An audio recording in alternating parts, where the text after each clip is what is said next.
Seal the lab right now. If that containment seal fails, every second we waste will matter. Elijah Brooks's voice cracked across the high-security virology suite with such urgency that dozens of conversations died at once. Stainless steel instruments reflected the bright white ceiling lights, while refrigerated storage units hummed steadily beneath rows of blinking monitors. Every scientist inside the National Emerging Pathogen Research Center in Bethesda. Marilyn turned toward the young black virologist standing beside Isolation Chamber 4. His gloved hand pointed toward a transparent containment vessel no larger than a coffee mug, where a faint amber droplet clung to the inner seal.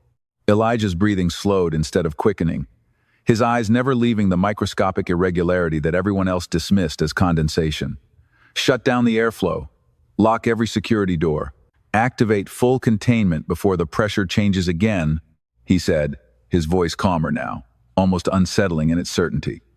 Several researchers exchanged puzzled glances before a quiet laugh escaped from somewhere near the back of the laboratory. Dr. Richard Coleman, the white laboratory director whose gray hair and decades of federal service carried enormous authority inside the facility, stepped forward with measured confidence. "Dr. Brooks," he said, folding his arms, "you're looking at moisture. Nothing more." Elijah shook his head once. "No, sir. The humidity sensors don't match the chamber temperature. Something inside that vessel is changing faster than our predictive model anticipated." Coleman barely glanced at the monitor before waving dismissively toward the nearest technician. "We've run thousands of cultures in this lab. You're reading too much into routine variants." Elijah stepped closer to the central console, fingers hovering above the emergency containment controls without touching them. The RNA activity curve spiked 3 minutes ago. The chamber pressure is drifting outside expected tolerance, and the biosensors are compensating instead of reporting. That should never happen.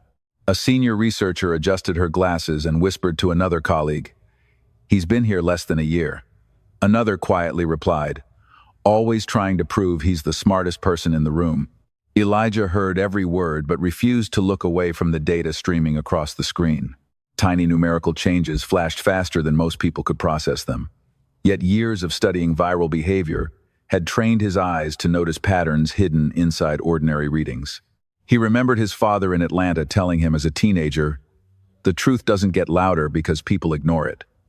Those words echoed in his mind as another nearly invisible fluctuation appeared. His stomach tightened. "Dr. Coleman," Elijah said again, "if I'm wrong, we lose 20 minutes restarting experiments. If I'm right, we prevent something much worse." The room remained silent long enough for the cooling system to become the loudest sound anyone could hear. Coleman exhaled through his nose before giving a small, amused smile. "You're creating unnecessary panic based on incomplete information. I'm asking you to trust the data."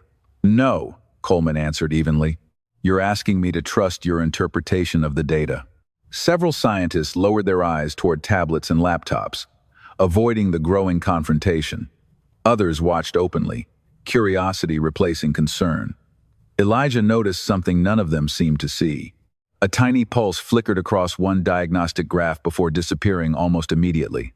His heartbeat slowed instead of racing. That frightened him more than anything. He had seen this exact sequence once before in archived simulation files from an international outbreak exercise at Johns Hopkins. It had begun with insignificant anomalies. Minutes later, every alarm had activated. "Please," Elijah said quietly, "seal the building." Coleman looked toward the security desk positioned beside the laboratory entrance. Mr. Hayes, a tall security supervisor in a Navy federal uniform, walked over without hesitation. "Escort Dr. Brooks outside until he calms down." The words landed harder than any raised voice could have. Elijah stared at Coleman for one long second before removing his identification badge from his lab coat and placing it gently on the stainless steel workstation. "You're making a mistake," he said softly. "I hope I'm wrong." Mr. Hayes rested a respectful hand near Elijah's shoulder without forcing him forward. Around them, conversations slowly resumed. Someone sighed with relief.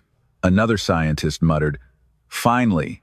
As the reinforced laboratory doors slid open, Elijah glanced back one final time. Nobody noticed the single amber droplet sliding almost imperceptibly beneath the containment seal. The reinforced security door closed behind Elijah Brooks with a heavy mechanical click that echoed through the empty corridor, leaving him standing alone beneath rows of fluorescent lights that suddenly felt colder than before. He did not argue with Mr. Hayes. He did not demand another chance. Instead, he quietly watched the thick observation window that separated him from the laboratory where years of preparation had led to this single impossible moment. Mr. Hayes shifted awkwardly beside him before speaking in a lower voice. "Doctor, for what it is worth, I hope you are wrong." Elijah managed a faint smile. "So do I." The security supervisor nodded once before returning inside, leaving Elijah with nothing except silence and the soft vibration of air handling units moving through reinforced concrete walls.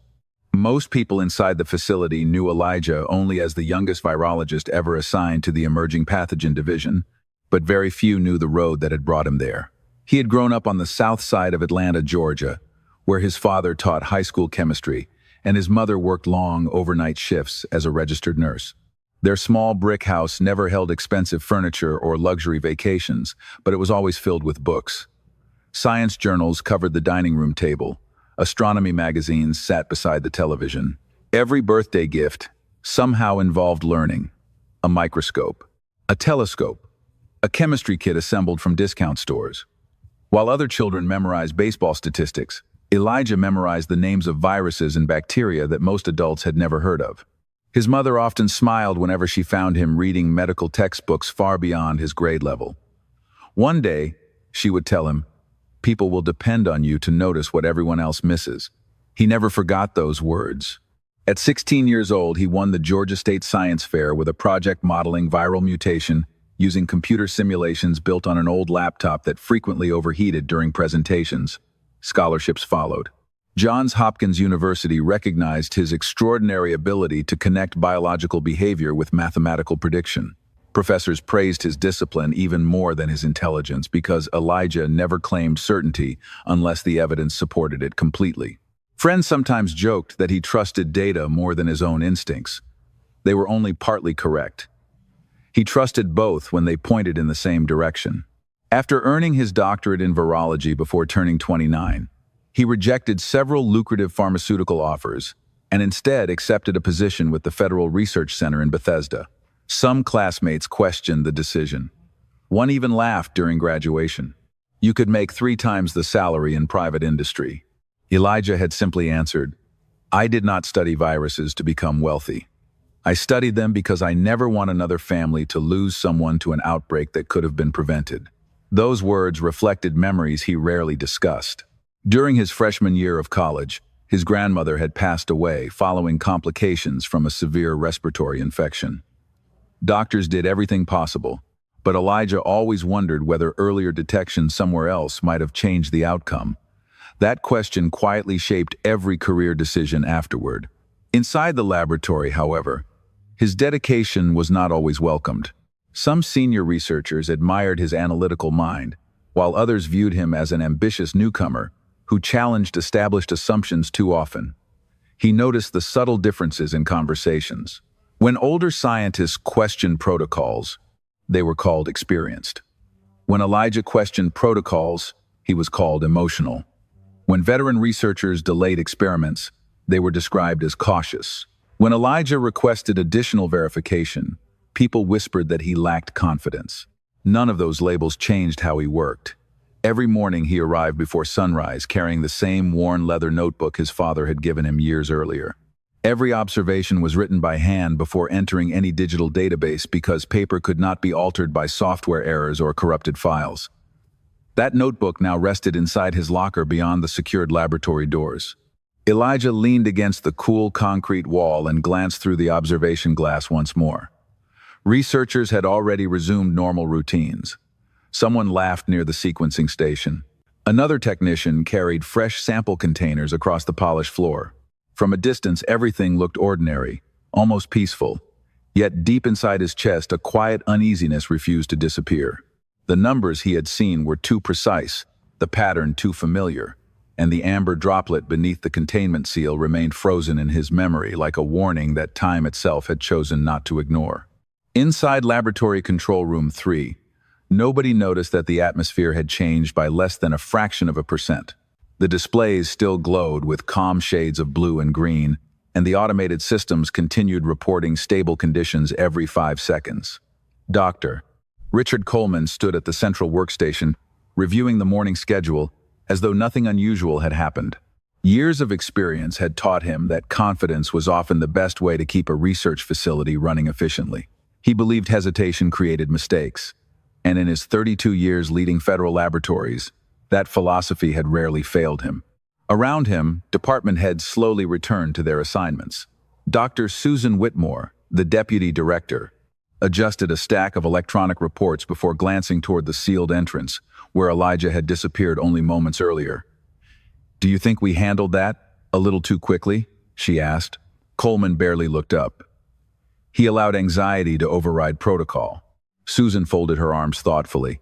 "He has never done that before," Coleman answered while signing an authorization request.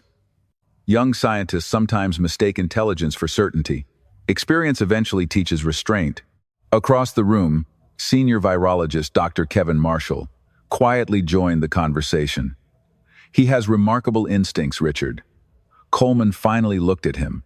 "Instincts do not close federal laboratories." Kevin hesitated before replying. "Neither do assumptions." Coleman offered a patient smile that suggested the discussion was already over. "Our containment systems exceed every national safety requirement. Every chamber is monitored 24 hours a day. Every sample is tracked by redundant sensors. We cannot suspend operations because someone noticed condensation." The surrounding researchers nodded, though not everyone appeared convinced. Several younger scientists exchanged uncertain glances but quickly returned to their workstations. Nobody wanted to become the next person escorted into the hallway. The laboratory had an unspoken culture that rewarded precision, but discouraged public disagreement with senior leadership. Elijah had unintentionally crossed that invisible line. At the sequencing station, research associate Emily Carter lowered her voice. As she spoke to microbiologist David Lynn, "He has been right before." David kept his eyes on his monitor. "About small things." Emily frowned. "Remember the freezer calibration issue last winter? Everyone ignored him until the backup system failed." David sighed quietly. "I remember. But this is different." Emily did not answer. Instead, she looked toward isolation chamber 4, where the sealed sample continued resting beneath bright inspection lights. Everything appeared perfectly ordinary. Even so, she could not ignore the uneasy feeling settling in the pit of her stomach. Nearby, 2 technicians resumed preparing diagnostic cultures while speaking softly. "You know what people are saying?" one asked. "That he wanted attention." The other shrugged. "He is brilliant, but sometimes brilliant people think every observation is an emergency." Their conversation faded beneath the steady hum of filtration units circulating clean air throughout the building. Coleman walked toward the chamber, stopping only long enough to inspect the digital status display mounted beside it. Every indicator remained green: pressure stable, temperature stable, airflow stable, biological containment secure. He tapped the protective glass lightly with one finger before turning back toward his staff. "Ladies and gentlemen," he announced with calm authority, "let us return to productive work.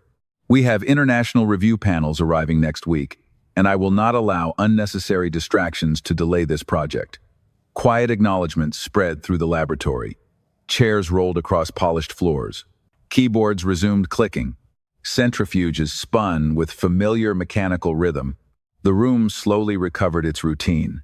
Yet an invisible tension lingered beneath the surface like distant thunder no one wanted to acknowledge. Beyond the reinforced walls, Elijah remained seated alone on a bench outside the secured corridor, watching the digital clock above the emergency exit advance one silent second at a time. He replayed every calculation in his mind, searching desperately for a mistake that would explain why nobody else had seen what he had seen. Every equation reached the same conclusion. Every probability ended at the same destination.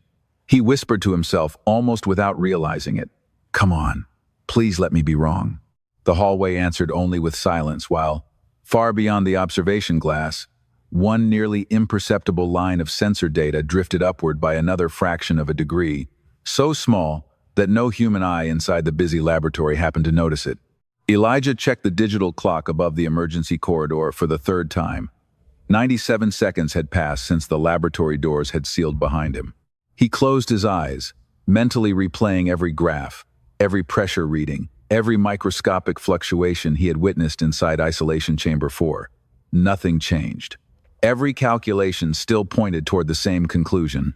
He opened his eyes just as a faint vibration traveled through the concrete beneath his shoes.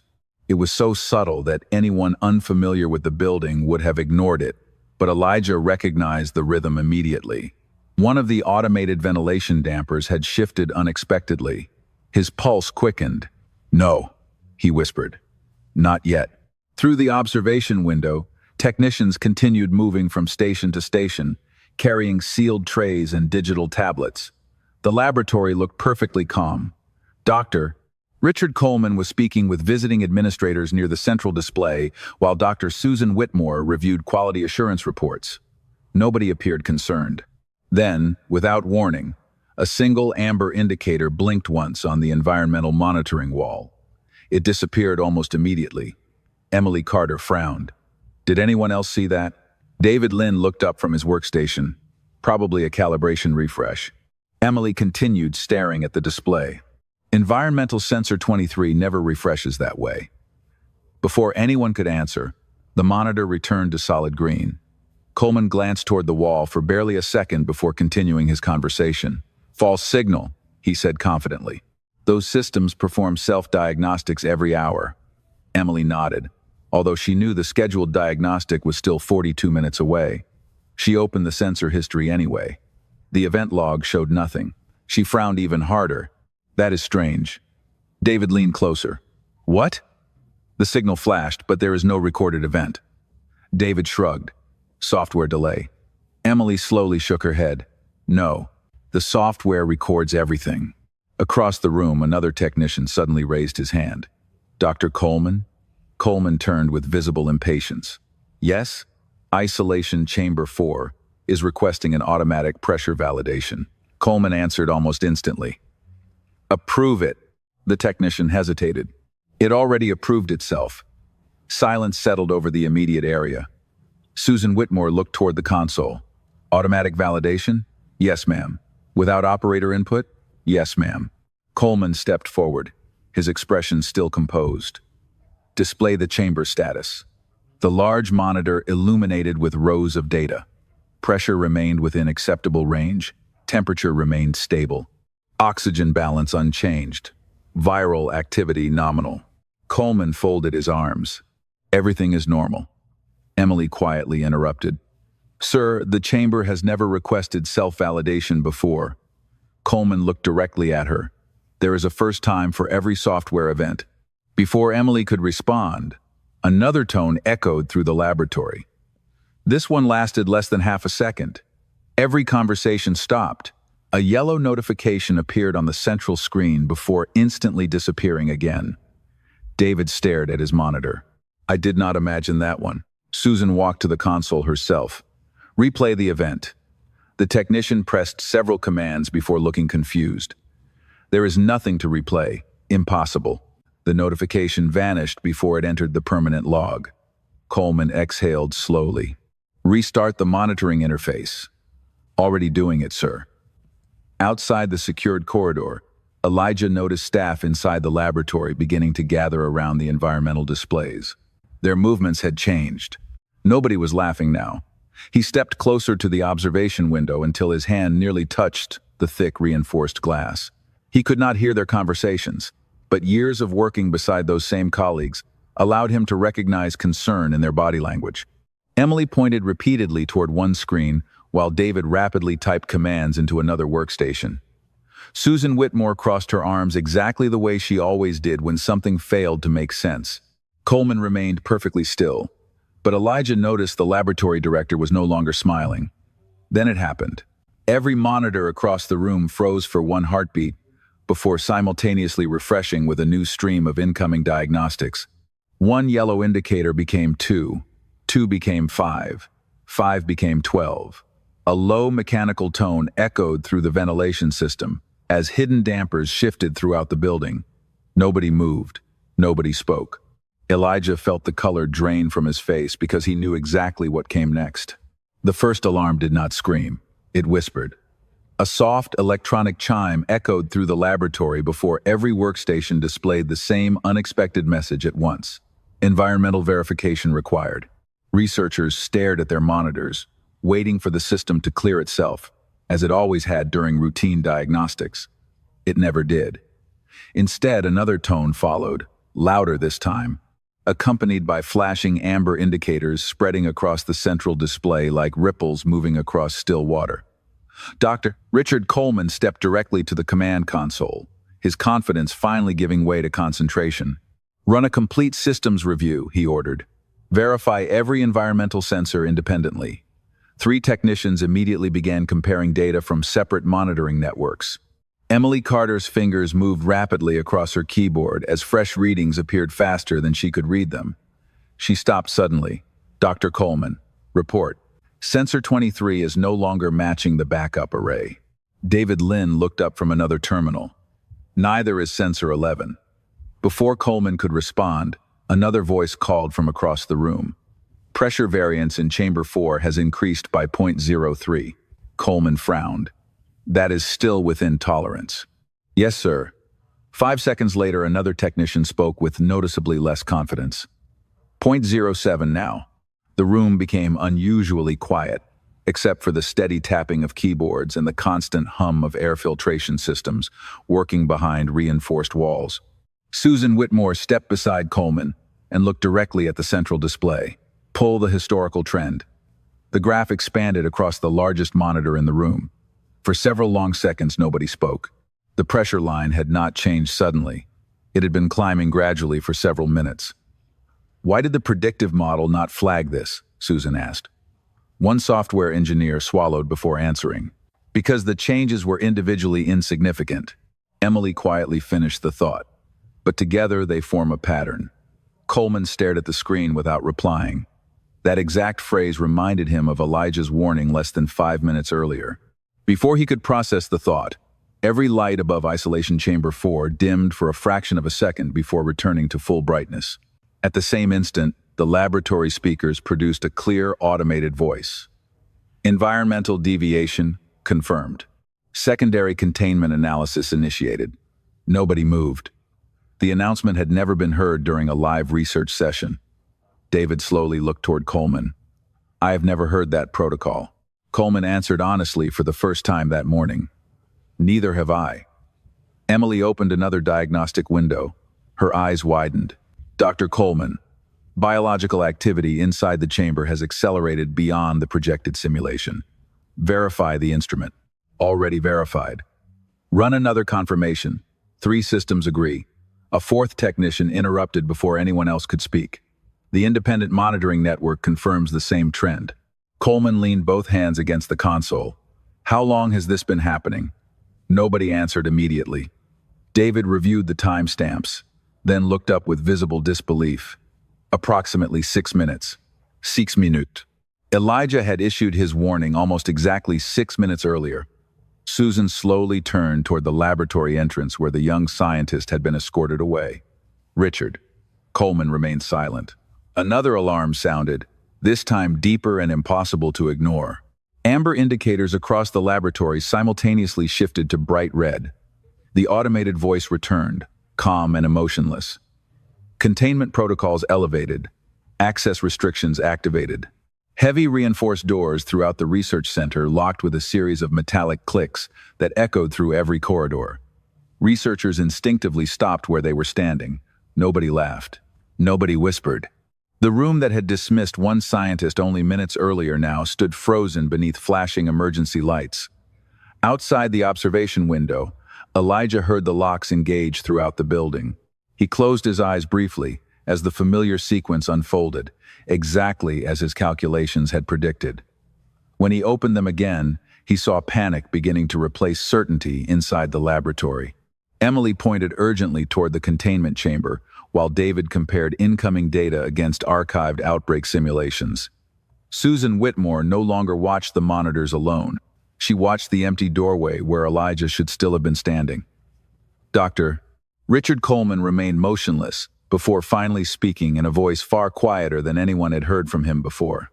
Bring me every data point Dr. Brooks referenced this morning. Right now. The emergency lights continued flashing in slow, steady pulses, washing the laboratory in alternating shades of white and crimson, while every conversation faded into silence. The familiar sounds that had filled the room only minutes earlier had disappeared. No keyboards clicked. No equipment carts rolled across the polished floor. Even the steady confidence that usually surrounded the National Emerging Pathogen Research Center seemed to have vanished beneath the weight of uncertainty. The only constant sound came from the ventilation system, now operating at maximum containment mode as dense steel dampers shifted deep inside the walls with a low mechanical rumble.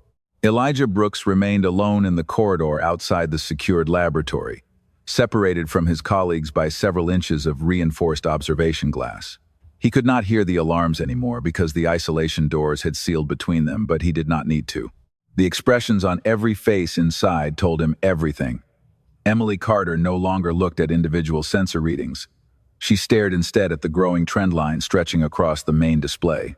David Lynn repeatedly compared live measurements against archived containment simulations, each comparison producing the same impossible conclusion.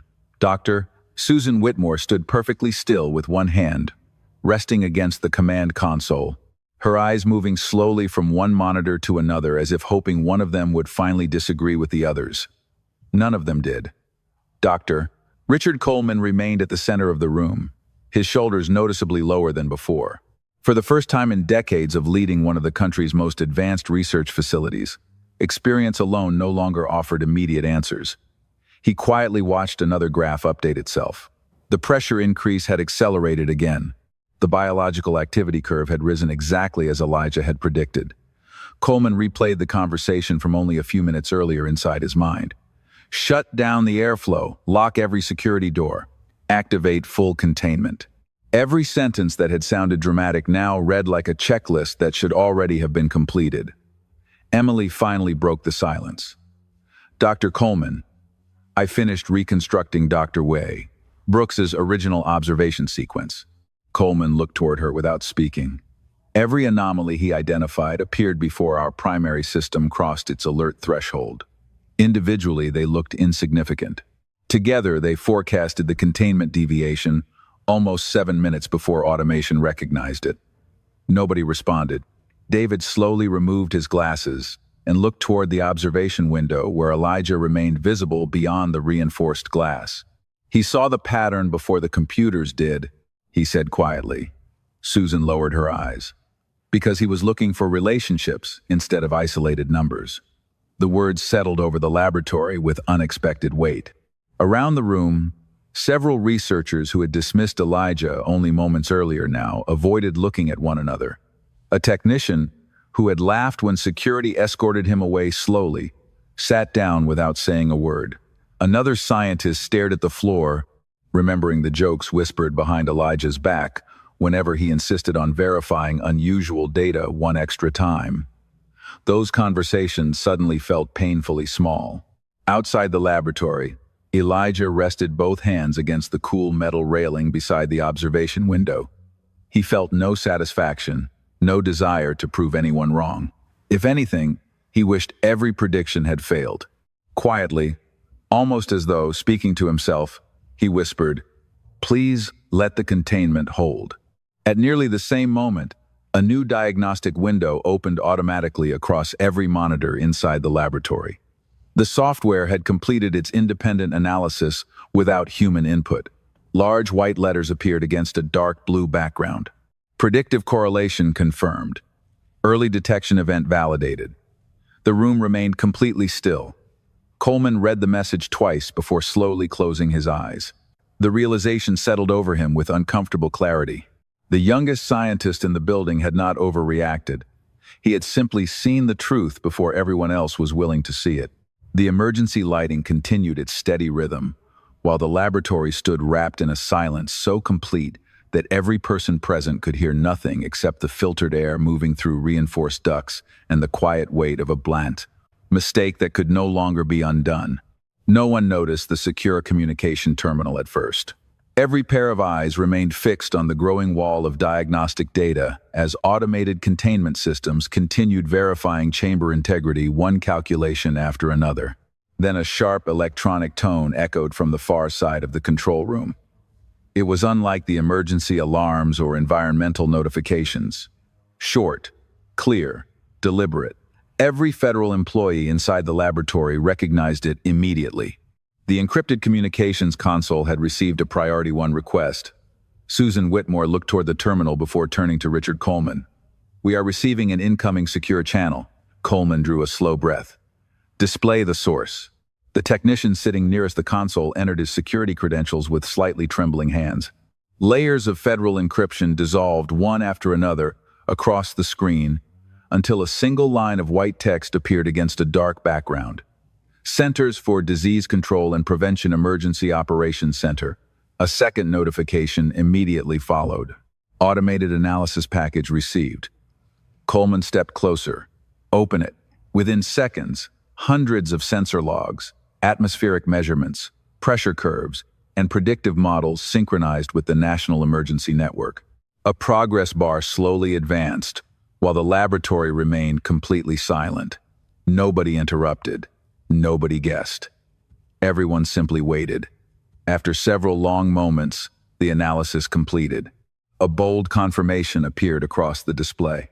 Early warning assessment validated. Initial human observation confirmed. Probability assessment accurate.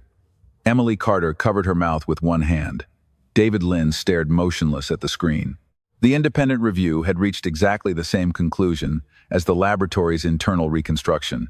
Elijah Brooks had correctly identified the developing containment problem before every automated safeguard in one of the most advanced research facilities in the United States. Coleman lowered his eyes for a brief moment before quietly asking, "Time difference?" The technician swallowed. 6 minutes and 48 seconds before system recognition. Nobody answered. 6 minutes and 48 seconds had separated dismissal from validation. 6 minutes and 48 seconds during which the laboratory had chosen confidence over evidence. Outside the observation window, Elijah remained seated on the metal bench, unaware of the exact reports now appearing inside. He watched the emergency lights reflecting across the polished hallway floor, while remembering every decision that had brought him to this building. He had never wanted recognition. He had only wanted someone to look at the numbers before they became consequences. Inside the laboratory, another electronic tone interrupted the silence. The encrypted terminal illuminated again. The technician looked at the incoming authorization code and immediately straightened in his chair. "Dr. Coleman." Coleman turned. "What is it?" "Another secure connection. From the Centers for Disease Control and Prevention?" The technician slowly shook his head. "No, sir." Susan stepped closer to the monitor. "Display the origin." The screen refreshed once more. New authentication credentials appeared, requiring executive-level clearance before revealing the sender. Coleman entered his highest authorization code without taking his eyes off the display. The system processed for several seconds before unlocking the message header. Every person in the room instinctively stopped breathing. The source identification appeared in crisp, white letters. Executive Office Secure Communications Network. Washington, District of Columbia. A second line followed almost immediately. White House Situation Room Coordination Channel. The laboratory fell into absolute silence. Even the technicians who had spent years working with federal agencies had never seen that communication pathway activated during a routine research operation. Susan looked at Coleman. "They already know." Coleman nodded slowly, unable to hide the weight settling across his face. Before anyone could speak again, the secure speaker activated automatically. A calm, professional voice filled the room. "This is the White House Situation Room. We are reviewing your live containment status. Maintain current isolation procedures. Do not alter laboratory conditions until federal coordination is complete. We also request immediate consultation with the scientist who initiated the original containment warning." Nobody moved. Nobody looked at the monitors anymore. Every eye in the room turned toward the reinforced observation window where Elijah Brooks still sat alone outside, believing he had been removed because no one trusted his judgment. Richard Coleman followed their gaze, and for the first time that morning, he understood that the young scientist they had escorted away had become the one person every level of the federal government now wanted to hear from. Richard Coleman stood motionless for several seconds after the secure transmission ended. The flashing emergency lights reflected across the polished laboratory floor, but nobody seemed to notice them anymore. Every scientist in the room waited for him to speak. The confidence that had guided every decision earlier that morning had disappeared, replaced by the Coleman slowly removed his identification badge from the control console where he had placed it, while directing the emergency response. He looked toward Susan Whitmore before quietly saying, "Unlock the corridor." Susan nodded without hesitation. Access authorization confirmed. Heavy electromagnetic locks disengaged one after another, with a series of deep metallic clicks that echoed through the containment wing. Outside, Elijah Brooks heard the security doors release behind him. He turned as Richard Coleman walked into the hallway alone. For a brief moment, neither man spoke. The silence between them carried more weight than any argument could have. Coleman stopped a few feet away, his shoulders noticeably lower than when he had ordered security to escort Elijah out. "Dr. Brooks," he began, his voice calm but unmistakably sincere, "I owe you an apology." Elijah looked at him quietly without anger. Coleman continued, "I believed my experience outweighed your observations. I was wrong." Elijah glanced through the observation window toward the laboratory where dozens of researchers now watched the conversation in complete silence. Some lowered their eyes when they realized he had noticed them. Others simply stood still, unable to escape the memory of the comments they had made only minutes before. Coleman took another slow breath. "The independent federal analysis confirmed everything you reported. The White House specifically requested to speak with you." Elijah remained silent for another moment before asking the only question that mattered to him. "Is the containment holding?" Coleman answered immediately. "Yes. Your warning gave the automated systems enough time to isolate the chamber before the deviation reached a critical threshold." Elijah closed his eyes briefly, and the tension that had remained across his face since leaving the laboratory finally softened. "Then, that is what matters."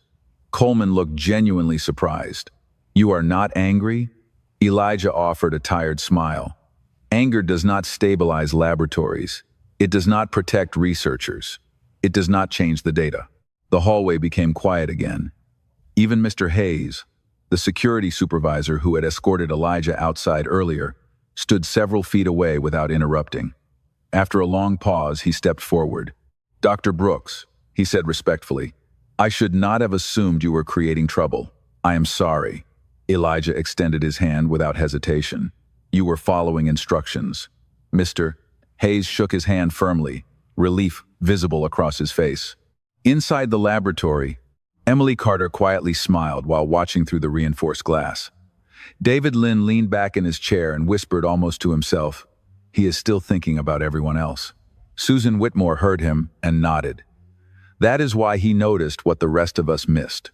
Richard Coleman reached into the pocket of his laboratory coat and carefully held out Elijah's identification badge. "This belongs to you." Elijah accepted it, without triumph or celebration. He simply clipped it back onto his white laboratory coat exactly where it had been before. Coleman looked directly at him.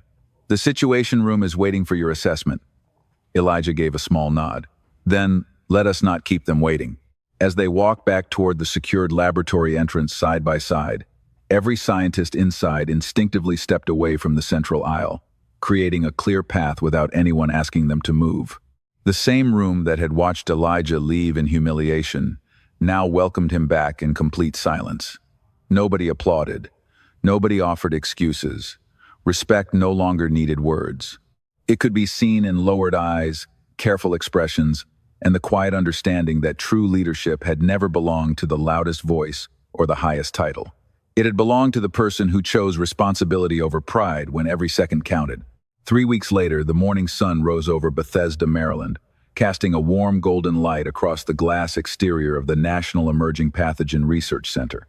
The emergency barriers had long been removed, The containment investigation had officially concluded, and every independent federal review reached the same final conclusion. The laboratory systems had functioned exactly as designed, but only because one scientist recognized the warning signs before the automated safeguards reached their own threshold. The official report described Elijah Brooks's observations as the earliest verified human detection of the developing containment deviation, establishing a new national reference for biological early warning procedures. Yet inside the building, the most meaningful changes could not be measured by reports or statistics. They could only be seen in the way people now greeted one another.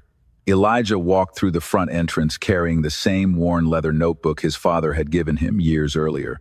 The notebook had not changed. Neither had the quiet confidence with which he carried it. As he crossed the main lobby, researchers who had once hurried past him now paused to say good morning. Emily Carter smiled as she met him near the elevator. "Dr. Brooks, the new predictive modeling team is waiting for you upstairs." Elijah smiled back. "Thank you, Emily. How is Chamber 4 performing today?" She laughed softly. "Perfectly stable. Thanks to your updated monitoring protocol, every correlation alert is now reviewed by both software and human analysis." Elijah nodded with quiet satisfaction. That is exactly how it should be. Moments later, Richard Coleman entered the lobby, carrying a thin folder marked Federal Review Board. When he noticed Elijah, he walked directly toward him. Several employees instinctively slowed their pace, curious to watch the interaction. Coleman stopped beside him and spoke clearly enough for those nearby to hear. "Dr. Brooks, I wanted to personally thank you again," Elijah answered gently. "We all learned something important." Coleman slowly shook his head. "No, we learned something because you refused to ignore what others dismissed." He opened the folder and removed a formal letter bearing the seal of the Executive Office of the President.